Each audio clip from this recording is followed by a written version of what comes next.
کہا تھا کہ اسلام نے ہمیں دو چیزیں بتائی ہیں، حقوق اللہ اور حقوق العباد۔ مغرب کا نعرہ کیا ہے؟ صرف حقوق العباد، اور وہ بھی حقوق العباد ان کے ہاں اس کا دائرہ کار کیا ہے کہ ماں باپ بوڑھے ہو جائیں، انہیں اپنے سے الگ تھلگ کر کے کسی ایک سینٹر میں جہاں پر پہنچا دیں، اولڈ ہوم کے اندر ان کو داخل کروا دیں۔ پھر سال کے بعد ایک دن آتا ہے مدر ڈے، فادر ڈے، اس ایک دن کو منانے کے لیے بیٹا بیٹی ہاتھوں میں پھول کا گلدستہ لے کر، کچھ مٹھائی لے کر، کوئی تحفہ لے کر وہ اپنے والد سے ملنے کے لیے جاتے ہیں، والدہ سے ملنے کے لیے جاتے ہیں، اور یہ ثابت کرتے ہیں کہ ہم اپنے ماں کی بھی قدر کر رہے ہیں، اپنے والد کی بھی قدر کر رہے ہیں۔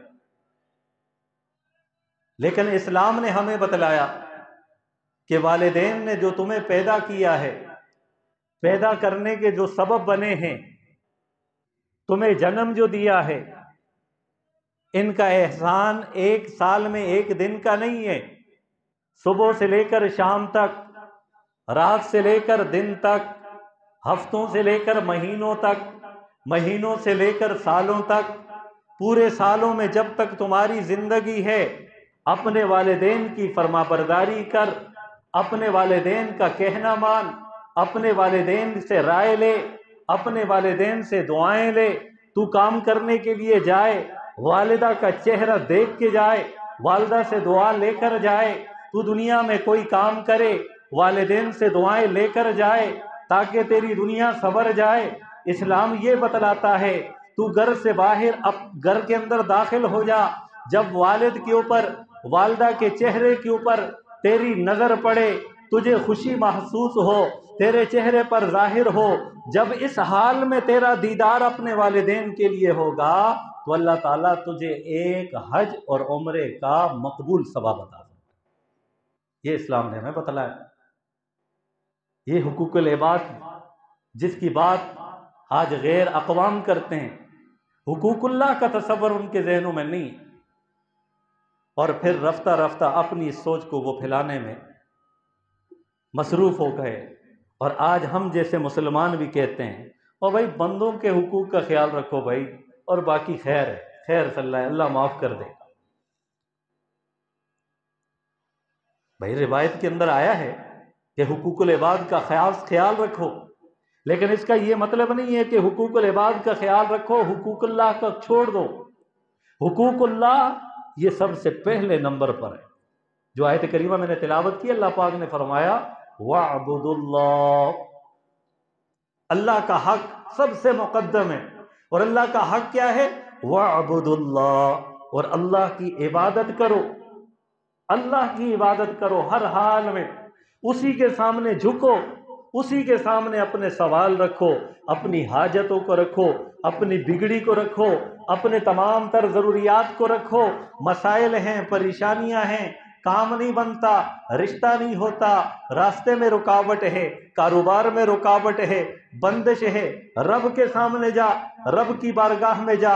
اللہ نے فرما دیا وَإِن يَمْسَسْكَ اللَّهُ بِضُرٍّ فَلَا كَاشِفَ لَهُ، اگر میں کسی کو تکلیف پہنچاؤں، دنیا کا کوئی شخص بھی، کوئی مخلوق بھی، کوئی آدمی بھی، کوئی جن بھی، کوئی فرشتہ بھی اس تکلیف کو دور نہیں کر سکتا الا ہو، سوائے اللہ۔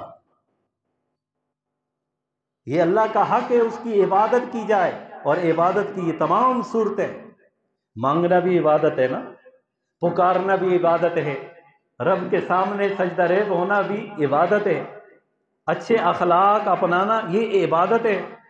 یہ ساری چیزیں عبادت کا مجموعہ ہے۔ عبادت صرف نماز کا نام نہیں ہے۔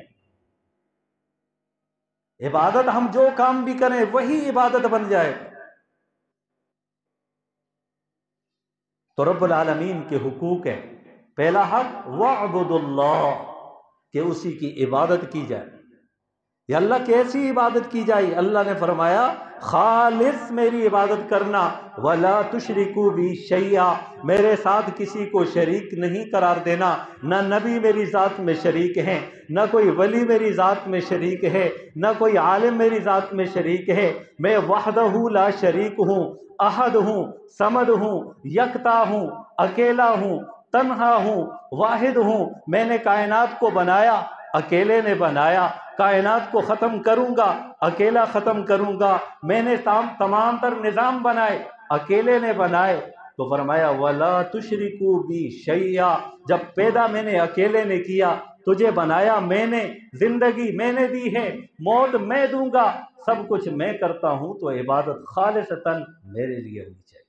وَلَا تُشْرِكُوا بِي شَيْئًا، اور میری ذات کے ساتھ کسی کو شریک نہ بنا۔